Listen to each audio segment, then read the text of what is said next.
এই যে নির্মলার হাতে কি সুন্দর কলা, আমার গাছের কলা। হ্যাঁ, ওই পেরেছে। এই জন্য বলে তুই দাঁড়া, তোকে নিয়ে ফটো তুলি। এই কলাটা এখন আর সবার সঙ্গে বিতরণ করে খাবো। হ্যাঁ, ওকে নির্মলা। নমস্কার বন্ধুগণ, আমার চ্যানেলে আজকে আমার চ্যানেলে নতুন একটা রেসিপি দিচ্ছি। আপনারা অনেকে খেয়েছেন, অনেকে জানেন, করেছেন, কিন্তু তবুও আমার গাছে একটা এত বড় একটা কাঁদি কলা পেকেছিল। হ্যাঁ, সেই কলা কিছু বিতরণ করেছি, কিছু খাওয়া হয়েছে। এইবারে আমি ভাবলাম তাহলে একটু কলার বড়া করি। এত কলা, একটু কলার বড়া করি। তা আজকে আমি সেই কলার বড়া দেখাবো আপনাদেরকে। এই যে সবাইকে দিতে দিতে এইটুকুনি বেঁচেছে, সেইটুকুনির থেকেই আমি সেইটুকুনি থেকে আপনাদেরকে করে দেখাবো। এই যে এখানে আমি নিয়েছি 12টা কলা। হ্যাঁ, আমি সব রেডি করে নিয়ে আসলাম। এই কলাটা হাত দিয়ে চটকালাম, তারপরে আমি ভাবলাম একটু মিক্সিতে দেই। তো মিক্সিতে শুধু একবার ঘুরিয়েছি, তাতেই এত সুন্দর থকথকে ভাব হয়ে গেছে, এত সুন্দর হয়েছে। এই দেখুন, হাতে এত সুন্দর হতো না। আর আমি নিয়েছি হলো এই যে 8টার মতন কাজু, এই যে 8টা কাজু আর 2টো ছোটো এলাচ। হ্যাঁ, এই আমি কাজুর সঙ্গে ছোটো এলাচটা পেস্ট করে একদম করে দিয়েছি। এই যে কাজুটা গুঁড়ো করেছি, এই কাজুর সঙ্গে ছোটো এলাচটা দিয়েছিলাম। আর এই গ্রেট করে একটু নারকেল দিচ্ছি, কাজু দিচ্ছি, এলাচ দিচ্ছি, গুড় আর চিনি দুটোই দেবো। এই যে এই পরিমাণ গুড় নিয়েছি, আর অল্প পরিমাণ চিনি দেবো, আর একটু হালকা নুন দেবো। কারণ মিষ্টি জাতীয় জিনিসে একটু নুন না দিলে না সেটা টেস্ট হয় না। তাই জন্য আমি আগে থেকে দিয়ে রাখি, কখন ভুলে যাব। এই যে অল্প পরিমাণ নুন দিয়ে রাখি। এই যে গুড়টা দিয়ে দিচ্ছি।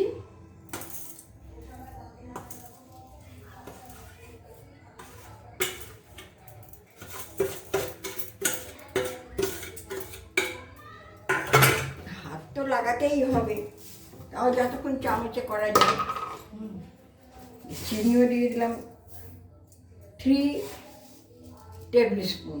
হ্যাঁ, মনে হয় হয়ে যাবে। গুড় তো পরিমাণ দেখালাম, মনে হয় হয়ে যাবে। টেস্ট করে দেখবো, না হলে তখন আবার দেখাবো। হ্যাঁ, আচ্ছা, এইবার আমি আটা দেবো। আটাও 1 2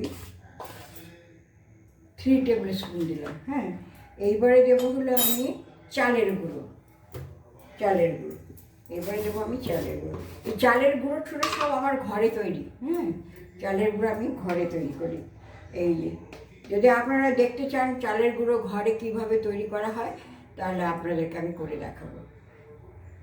এটাও আমি 3 নিয়ে নিলাম। হ্যাঁ, 3 নিয়ে নিলাম। তারপরে যদি লাগে তখন দেখা যাবে, একবারে দেওয়ার কোনো মানে হয় না। এইবারে আমি হাত লাগালাম। হাত না লাগালে কোনো কিছু টেস্ট হয় না। এবার আমি হাতটা লাগিয়ে দিলাম, ব্যাস।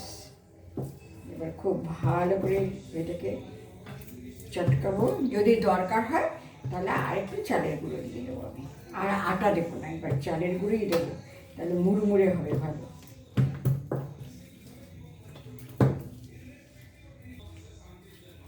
দেখুন, মনে হচ্ছে আর একটু চালের গুঁড়ো লাগবে, পাতলা। হ্যাঁ, সেই জন্য আমি আর একটু চালের গুঁড়ো দিচ্ছি।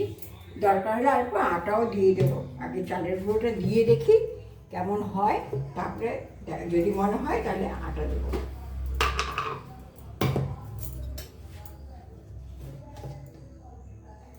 1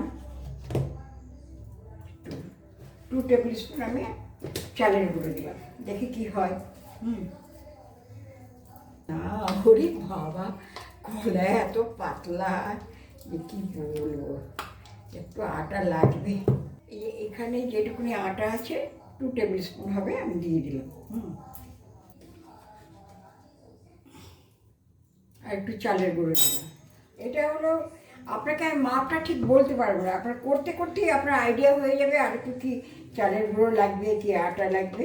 সেটা থিকনেসটা দেখে আপনি বুঝতে পারবেন, যাতে বড়া করার সময় বড়াগুলো শেপগুলো খারাপ না হয়ে যায়। হ্যাঁ, আচ্ছা, আমি এটা মাখিয়ে কিছুক্ষণ রেস্টে রাখবো। কারণ হলো চালের গুঁড়ো দিয়েছি তো, চালের গুঁড়োটা একটু ফুলবে, সেই জন্য আমি কিছুক্ষণ রেস্টে রাখবো। আর খুব ভালো করে ফেটাবো, খুব ভালো করে ফেটাবো। ও তারপরে আর আর দুটো জিনিস এখানে রয়ে গেল, এই দুটো জিনিস মিশিয়ে দিই। এই যে কাজু গুঁড়ো করে রেখেছিলাম, কাজু গুঁড়োটা দিয়ে দিলাম। আর হলো এই নারকেল যে কুড়িয়ে রেখেছিলাম, নারকেল, সেই নারকেলটা দিয়ে দিলাম। ব্যাস, সব কিছুই দেওয়া হয়ে গেল। এবার ভালো করে মেখে ফেটিয়ে আমি একটু রেস্টে রাখবো। 10 মিনিট পরে ফিরে এলাম, দেখে নেবো তেলটা গরম হয়েছে কিনা। হ্যাঁ, তেল গরম হয়ে গেছে। এবার আমি একটু জল হাত করে ছাড়ব। একটু জল হাত করে ছাড়লে কি হাতের মধ্যে আঠার মতন লেগে থাকে না। আচ্ছা, ছোটো ছোটো করে ছাড়ব।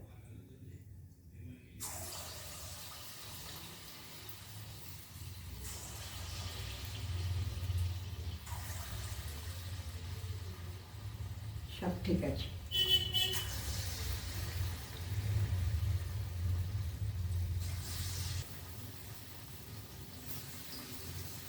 ছাড়লাম, এবার এগুলো হতে থাক।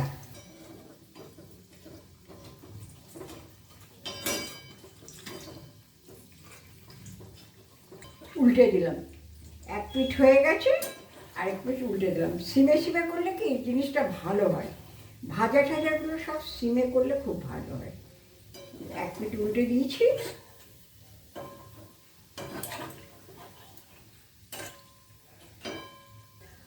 আমার বাড়িতে এতদিন খুব কাঁচা কলা হতো, এখন এইবারে আমার এই কাঁঠালি কলাটা হয়েছে। এই কি আনন্দ পেয়েছি কি বলবো, থোড় খেলাম, মোচা খেলাম, পাকা কলা খেলাম, এই প্রথম এটা পাকা কলা খেলাম, লোককে বিতরণ করলাম, আবার এখন কলার বড়া করছি। তো যাই হোক, একদিকে ভালো হয়েছে, একটা বিয়ে উপলক্ষে আমার জামাই, মেয়ে, নাতি এসছে, ওদের শ্বশুর, মেয়ে শ্বশুর বাড়ির রিলেটিভ, তো ওরা কালকে আসলে খেতে পারবে, সেই জন্য আজই করে রাখছি।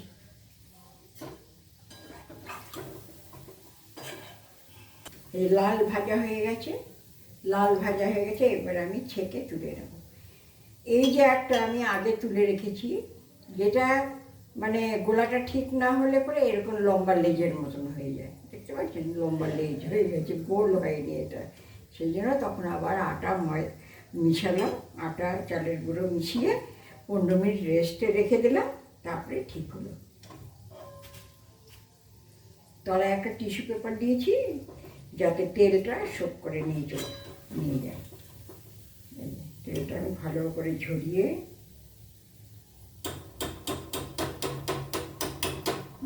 টিস্যু পেপারের মধ্যে রেখে দিচ্ছি, কোনো অসুবিধা হবে না।